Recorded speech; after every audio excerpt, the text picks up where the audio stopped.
Has someone ever said something to you and you immediately got angry and started yelling at them or felt that hot flush coming up through your body? Now, if you're a mom, you have probably done this with your kids. I know I did. Or maybe even in your relationship. I've done that too. This happens to all of us. Yet there's a way we can help ourselves when we feel this reaction coming on and being able to turn it into a response. Stay with me to learn more.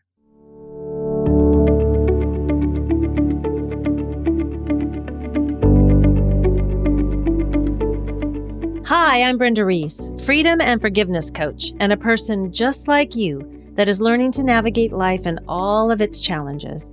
I teach a forgiveness process like no other. It's a blend of practical and spiritual forgiveness. This process guides you into knowing how unforgiveness can be keeping you stuck in your relationships, both personally and professionally, and how it prevents you from releasing resentment and finding joy. Each week, I share practical and some not so practical tips, tools, and advice from myself and other people that are on this journey just like us. This is for you if you are ready to turn your pain into peace. Welcome to the Forgive Yourself podcast.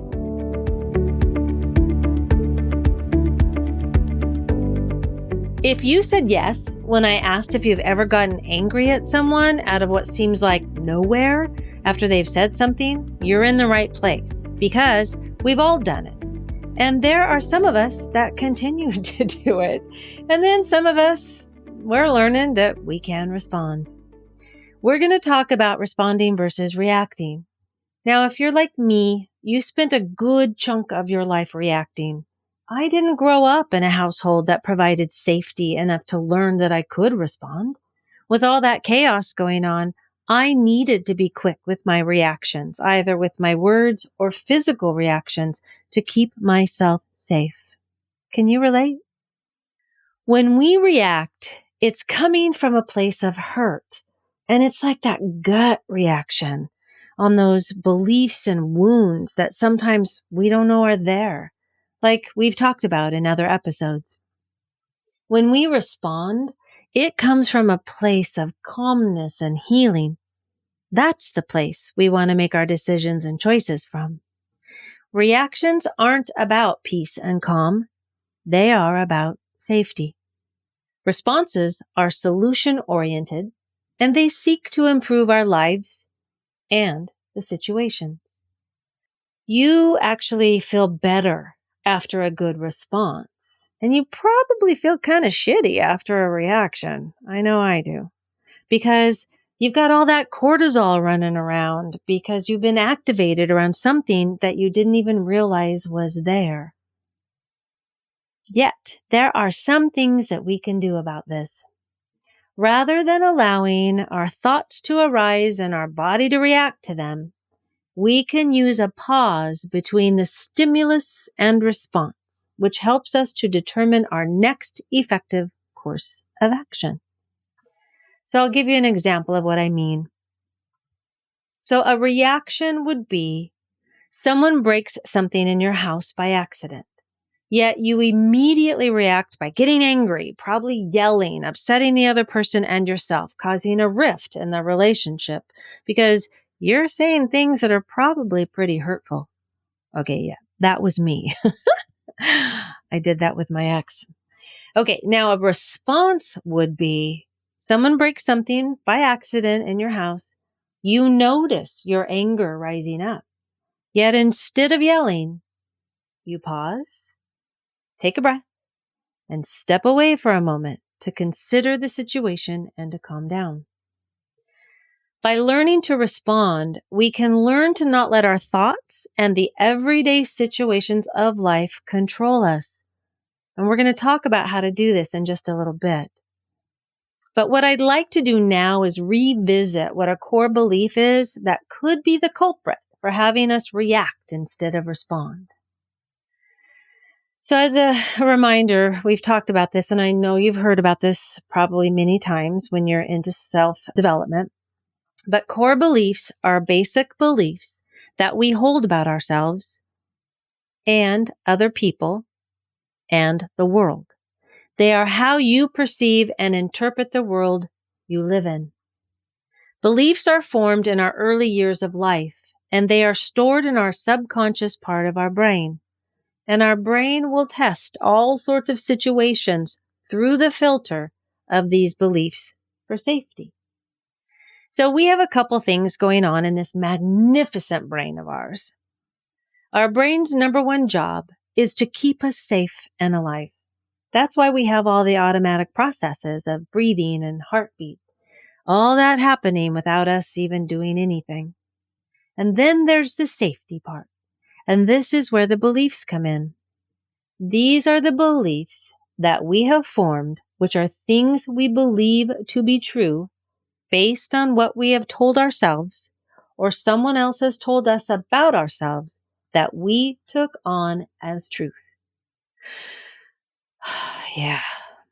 Deep breath. I'm going to repeat that. These are the beliefs that we have formed, which are things we believe to be true based on what we have told ourselves or someone else has told us about ourselves that we took on as truth. These beliefs are formed earlier in life, and they're based on our thoughts about our experiences, what we also see modeled for us from our caregivers and teachers. And it's about the advice others give us growing up. That's how beliefs are formed. I'm going to also add that we infer what people think about us in our younger years, which can have us believing things that are not true. And by infer, I mean what we interpret their meaning to be. What studies are showing is that these beliefs being formed in our childhood are defined by our adolescent thinking. So if we continue to hold some of these truths as we get into adulthood, they may not be actually true for us because the definition of these beliefs is still from our adolescent years. In our childhood, we are supposed to be more egocentric and we are more emotional rather than objectively logical as our brains mature. I mean, do you remember your preteen and teen years? Jiminy Christmas. Whew, lots of hormones and emotions going on for me. I don't know about you, but it was for me. And man, I do not want to revisit those years at all. How about you? Nah. Also, in our adolescence, we didn't have much practicality or flexibility. And I don't know about you, but we pretty much ignored consequences. Oh, I spent one summer grounded the whole summer. Yeah, of course I didn't do anything wrong, but I was grounded all summer. I didn't get the consequences part. But as we get into our 20s, our prefrontal cortex matures and we're able to think of others more and make better judgments and understand consequences for our actions. Yet, most of us hang on to these beliefs defined by our adolescent understanding. Now, core beliefs usually start with an I statement, as in, I'm not good enough or I'm not lovable. Those are the ones I see the most with my clients. Now, we can have supporting beliefs along with these core beliefs. So for I'm not good enough, the supporting belief could be people would not like me if they knew the truth about me. That was definitely mine because I felt so much shame, right, and guilt. Now, for I'm not lovable, the supporting belief is nobody loves me. Supporting beliefs are a prediction of what others will do or maybe have done that is the result of your core belief. What I mean is that if you think no one loves you, it may be that if it weren't for that negative core belief, you would have been able to receive that love. It's possible that the core negative belief is what guided people to react the way they did to you. So do you see where this would then give that core negative belief the idea of being true? I believe I'm not lovable. I learned it from childhood, and yet all these people in my life are showing me that, okay, that was mine. All of my relationships, I was dissed all the time and wasn't taken seriously and not seen and heard, right? So I believed it. It became true for me. Having this core negative belief hidden from our conscious mind, but it's still in our unconscious mind.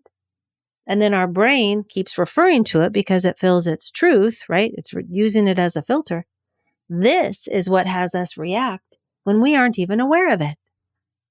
Creating the awareness of the beliefs is super important, and we will be talking about that in another episode because I have an exercise for you around that. Yet, for a lot of us, we have an understanding of our core negative beliefs as we've been working on them for quite a while now, a long time. And this process will be better when we do have that understanding of the core negative beliefs and making the conscious effort to be aware of them so we don't get sideswiped by them. Now, the caveat here is that we can still be sideswiped when we are tired and hungry and feeling overwhelmed and worried.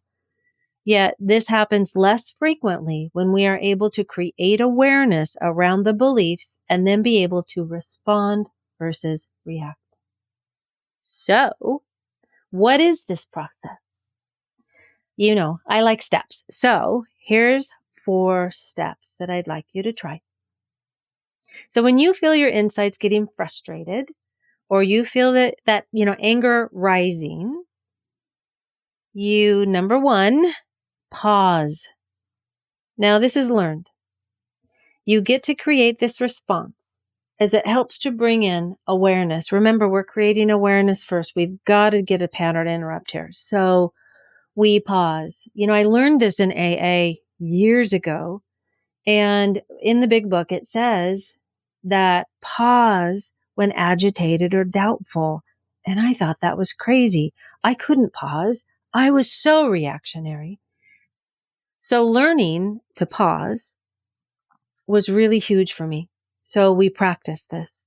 We catch ourselves. Because when we pause, it helps us to, number 2, take a breath. This is super important because this helps our brain to interrupt that trigger and helps you think better and make a better choice. It's amazing at what a breath will do. You're triggered, you're angry, you go,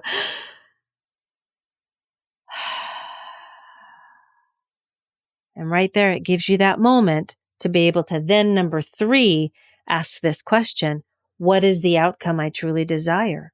Or another way to say it is, what do I want here? What do I want? Underneath it all, we want to be seen and heard and know we matter. This is one of those things aren't being met when we're triggered. Underneath it all, we want to be seen, heard, and know we matter. Be understood. But one of those things aren't being met, one or more, aren't being met when we're triggered. Okay? So then number 4, we take action. Because of course we need action whenever we become aware, we take our breath. We've got to take action. So what that involves is step away if needed. All right. Adult timeouts are really good, right? If it's with another person and they're right there, ask that person for clarity. This is huge in relationships.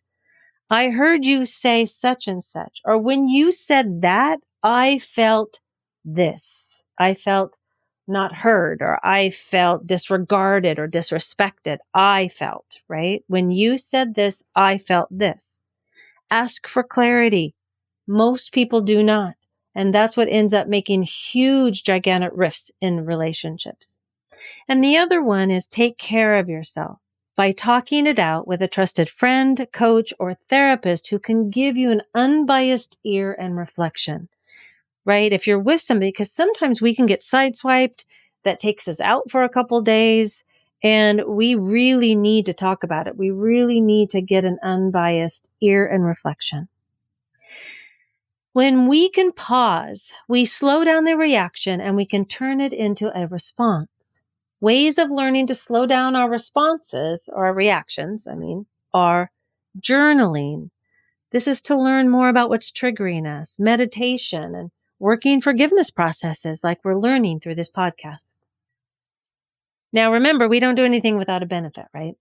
So benefits of pausing is that it gives you a sense of accomplishment. It makes room for new experiences. You're not dependent on others. And you become a giver rather than a taker. So more abundance is available to you. And the other thing is you feel empowered. So there are some suggested responses to help you in different situations on the free download I have for you on my podcast resource page called Responding versus Reacting. And we're going to put that link in the show notes. I'd love to hear your experience with responding versus reacting.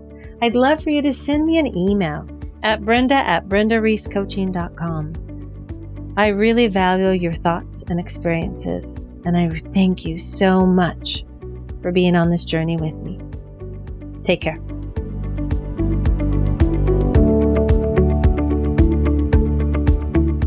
Thank you so much for listening today.